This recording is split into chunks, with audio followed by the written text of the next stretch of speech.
Viver segundo o Espírito. Eu vos exorto, deixai-vos sempre guiar pelo Espírito e nunca satisfaçais o desejo da carne. Gálatas 5, versículo 16.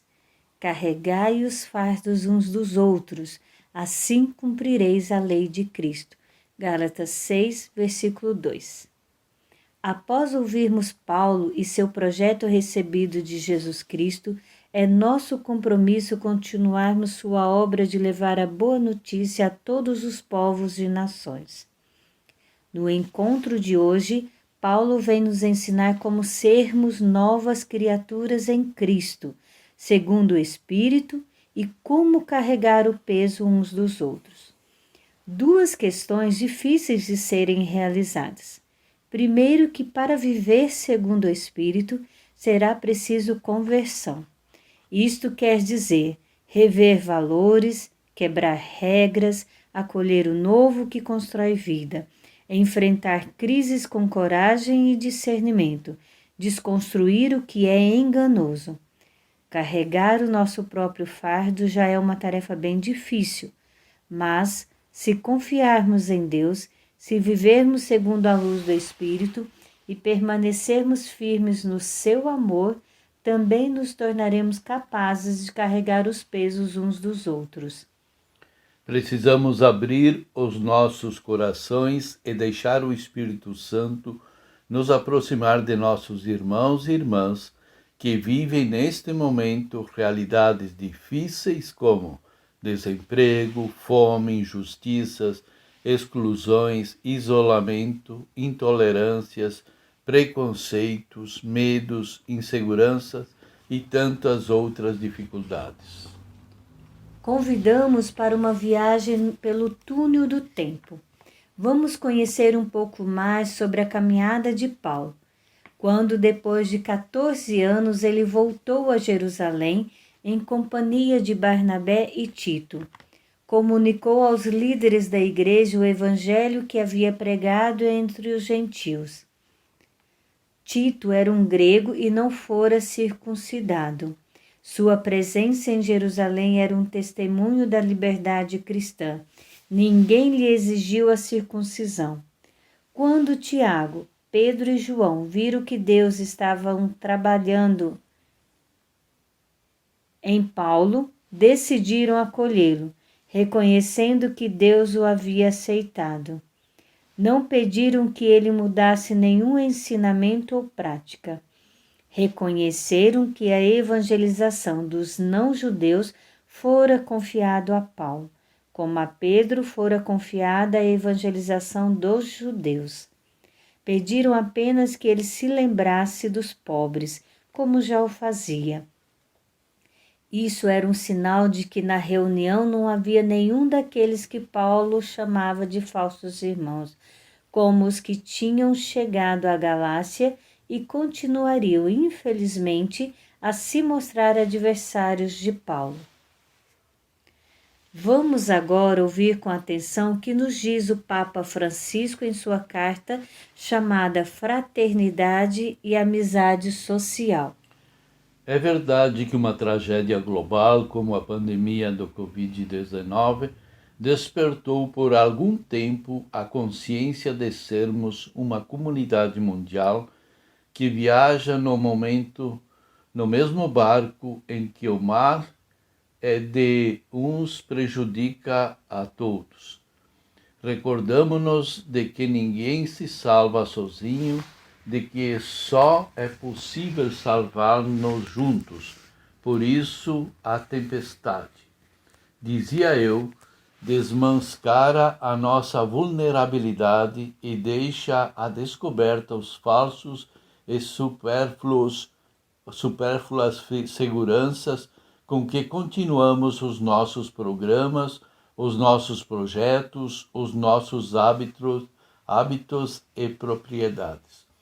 Com a tempestade caiu o disfarce dos estereotipos como que máscaras e nosso eu, sempre preocupado com a própria imagem, e ficou evidente uma vez mais esta abençoada pertença comum, a qual não podemos nos subtrair à presença dos nossos irmãos e dos nossos amigos e todos aqueles que precisam da nossa ajuda. Hoje podemos reconhecer que nos alimentamos com sonhos de esplendor e grandeza e acabamos por comer distração, fechamento e solidão. Nos empanturramos de conexões e perdemos o gosto da fraternidade. Buscamos o resultado rápido e seguro e nos encontramos oprimidos pela impaciência e ansiedade. Prisioneiros da virtualidade, perdemos o gosto e o sabor da realidade.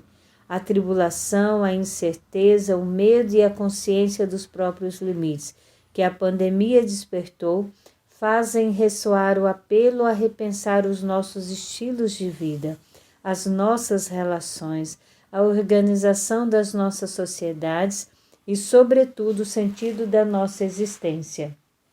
Se tudo está interligado, é difícil pensar que esse desastre mundial não tenha a ver com nossa maneira de encarar a realidade segundo a qual pretendemos ser senhores absolutos da própria vida e de tudo o que existe. Não quero dizer que se trate de uma espécie de castigo divino. Nem se poderia afirmar que o dano causado à natureza é a cobrança por nossos abusos, por nossos exageros e descuidos. É a própria realidade que geme e se rebela por causa de tudo o que está sofrendo pelo desmando da humanidade. Que o espírito de sabedoria e fortaleza nos capacite para que verdadeiramente possamos ser seguidores e seguidoras de Cristo Jesus.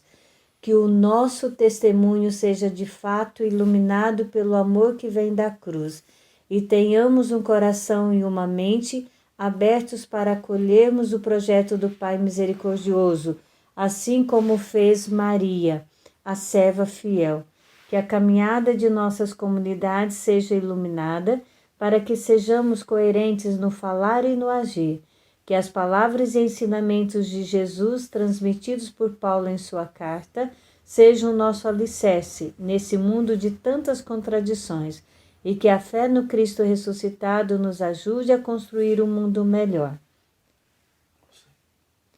Ao longo dos nossos estudos bíblicos, descobrimos que o seguimento de Cristo Jesus não é um processo fácil, porém esse processo requer uma profunda intimidade com o próprio Cristo, assim como foi testemunhado por Paulo. Já não sou eu que vivo. Tal experiência o capacitou na fundação e na orientação das pequenas comunidades, que nasceram em meio ao povo gentil, fora das tradições judaicas. Que sejamos firmes nesta caminhada. Assim, concluímos nossa reflexão com Paulo. Convido a todos e a todas a ficarmos em oração. Senhor e Pai da humanidade, que criaste todos os seres humanos com a mesma dignidade e os mesmos direitos, dignai-vos infundir em nossos corações um espírito de irmãos, inspirando-nos no sonho de uma nova sociedade onde exista o diálogo, a justiça e a paz.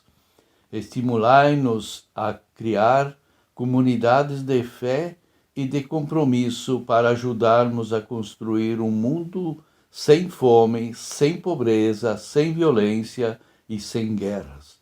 Que o nosso coração se abra a todos os povos e nações da terra para reconhecer o bem e a beleza que semeastes em cada um deles para estabelecer laços de unidade, de projeto comum, de esperança compartilhada. Amém.